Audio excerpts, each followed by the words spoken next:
এখানে যদি ইলেকশন হয়, ঠিক মতো ইলেকশন হয়, আপনার বিএনপি উইন করে যাবে, আর প্রধান বিরোধী দল হবে জাতীয় পার্টি।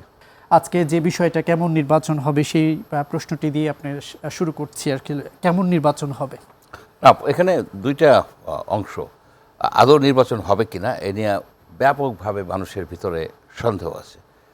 আর যদি নির্বাচন হয়, যদি নির্বাচন 12 তারিখে হয়, এই নির্বাচনটা কি 1996 সনের 15ই ফেব্রুয়ারির মতো নির্বাচন হবে কিনা? কারণ কতগুলি বিষয় আপনি লক্ষ্য করুন, যেটা এনসিপি তারা চিন্তা করতেছে তারা এখান থেকে হয়তো বেরিয়ে আসবে, কারণ তারা নিরাপদ বোধ করছেন না, এবং তাছাড়া মাঠে তাদের অবস্থাও তেমন একটা খুব একটা ভালো না, তারা বেরিয়ে আসতে পারেন। আবার আপনি দেখেন যে জাতীয় পার্টি তারাও বলছেন যে তারা নিরাপদ বোধ করেন না, তাদের ভিতরে তাদের এগেনস্টে মব করা হয়, যার ফলে তারাও তাদের রিড করা হয়েছে। এখন সব কিছু যদি, আর আওয়ামী লীগ তো আর নাই, তাদের তো সিম্বলই, তাদের তো মার্কাই আপনার ভোটের ব্যালটে নাই। সুতরাং একটা খণ্ডিত ইলেকশন হচ্ছে। কমপক্ষে 40% লোক তো আপনার তাদের কোনো চয়েস নাই এই ইলেকশনে, 30-40% লোকের কোনো চয়েস নাই। তারা ভোট দিতে পারবে হয়তো, কিন্তু তাদের যে প্রার্থী, তারা যে ধরনের প্রার্থী চাবে সেটা পাবে না। সুতরাং এই নির্বাচন যদিও হয়, সেটা কতদিন পর্যন্ত টিকে থাকবে? এই যে আপনার যদিও হয় কেন বলছেন? আপনি যদি এরা যদি চলে যায়, ধরেন আপনাকে বলি, এই যে জাতীয় পার্টির এগেনস্টে যে রিট করা হয়েছে যে তাদেরকে কেন বাতিল করা হবে না, সে কারণ দর্শানোর জন্য সময় দিছে হাইকোর্ট 14 দিনের, অর্থাৎ 25শে আপনার জানুয়ারি পর্যন্ত সময়। 25শে জানুয়ারিতে মধ্যে তারা জানাইলো, তারপরে 1-2 দিন পরে তাদের মাত্র 8-10 দিন সময় থাকে নির্বাচন করার। এখন আপনি জানেন যারা নির্বাচনের একটা ডায়নামিক্স আছে, যদি তারা কি সবাই ক্যাম্পেইন করবে এখন বা করতেছে, যে তারা তো শিওর না, এবং তাদের যারা ফলোয়ার তারাই বা তাদের সাথে টিকে থাকবে কিনা, যে এরা যদি শেষ পর্যন্ত বাতিল হয়ে যায় তাদের মনোনয়ন, তাদের ক্যান্ডিডেসি, প্রার্থিতা, তাহলে আমি কোথায় যাব?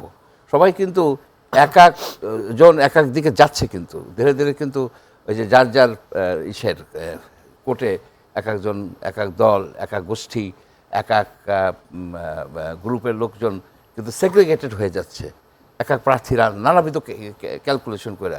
এখানে জাতীয় পার্টি যদি টিকে থাকতে পারে তাদেরকে, তাহলে, আর যদি টিকে না থাকতে পারে তাদেরকে প্রার্থীতা বাতিল করে দেয়, তাহলে থাকতেছে আপনার জামাত, এনসিপি প্লাস ইসলামী আন্দোলন। আপনার ইসলামী আন্দোলন যেহেতু বের হয়ে গেছে, ইসলামী আন্দোলনের যে এত হইচই করা হয়, তারা 3টে ইলেকশন করছে, সব ইলেকশনে প্রায় 300 করে আপনার ক্যান্ডিডেট দিছে। ভোট পেয়েছে কতটা? সিট পাইছে একটাও সিট পাইছে। তাদের 2008 সনের অ্যাভারেজ কত?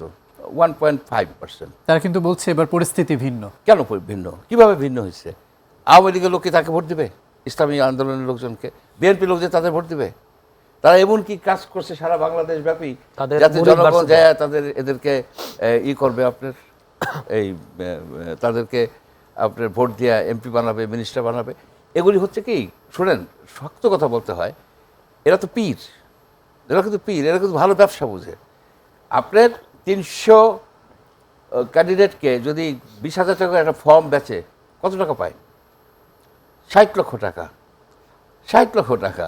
এখন আরও তো টাকা দেয় তাদেরকে, এই ক্যান্ডিডেট হওয়ার জন্য, একটু নাম হওয়ার জন্য এই টাকা দেয়। সুতরাং এইসব কথা বলে লাভ নাই। শোনেন, আমরা মাঠের খবর রাখি। এই যে জামাত বলতেছে তারা এইটা করবে, সেটা করবে, এই সিট ছেড়ে দিল, পাওয়ার সিট ছেড়ে দিল। আসল কথা কি জানেন? জামাতের কত? যত 4টি ইলেকশন, এই গত 35 বছরে 8টা ইলেকশন হয়েছে। 8টা ইলেকশনের মধ্যে 4টি ইলেকশন হয়েছে কেয়ারটেকার গভর্নমেন্টের আন্ডারে। আপনার 91-এর ইলেকশনটা, 96-এর জুনের ইলেকশন, 2001, 2008, এই 4টে ইলেকশনকে লোকে রিলায়েবল বলে, অ্যাকসেপ্টেবল বলে। এই নাহিদ ইসলাম আজকে একটি কথা বলেছেন, এই প্রধান উপদেষ্টার থেকে বের হওয়ার পরে, প্রধান উপদেষ্টার সাথে আলাপের পরে তিনি বলেছেন যে আগের মতো পাতানো নির্বাচন হতে দেব না, এবার ভোট হবে 1991 সালের মতো। অ্যাকসেপ্টেবল তো। শুনেন, 1991 সন 96 সনের জুন এগুলো অ্যাকসেপ্টেবল। 2000 এই যে 14, 18, 24 বা 96-এর ফেব্রুয়ারি ইলেকশনকে ওইসব ডাটা ধরা হয় না। এই ডাটা অনুসারে গত 4টি ইলেকশনে জামাত কয়টা সিট পাইছে? টোটাল 40টা।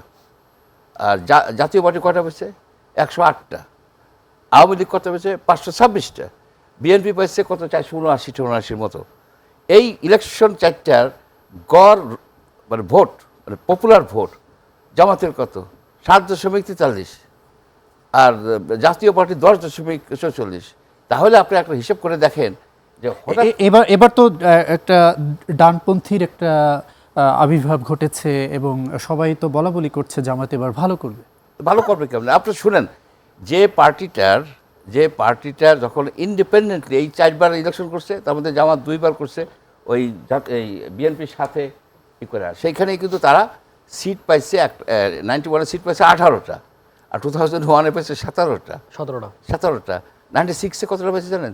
3টা সিট, আর 4 এই ভোট এসে 4.8। এইটা হলো তাদের ট্রু ভোট কিন্তু।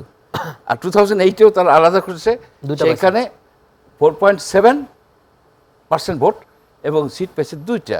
তখন এই যে পার্টিটা হঠাৎ করে মিরাকাল হইতে পারে। ওই যে আপনি বলেন না যে পীর ঠির মানে দোয়া, এই যে ভেস্ত ঠেস্ত বেচে ঠেচা হয়তো আসলে তাদের ফিল্ডের অবস্থা খুবই খারাপ। এখানে যদি ইলেকশন হয়, ঠিক মতো ইলেকশন হয়, আপনার বিএনপি উইন করে যাবে, আর প্রধান বিরোধী দল হবে জাতীয় পার্টি। জি, অনেক ধন্যবাদ।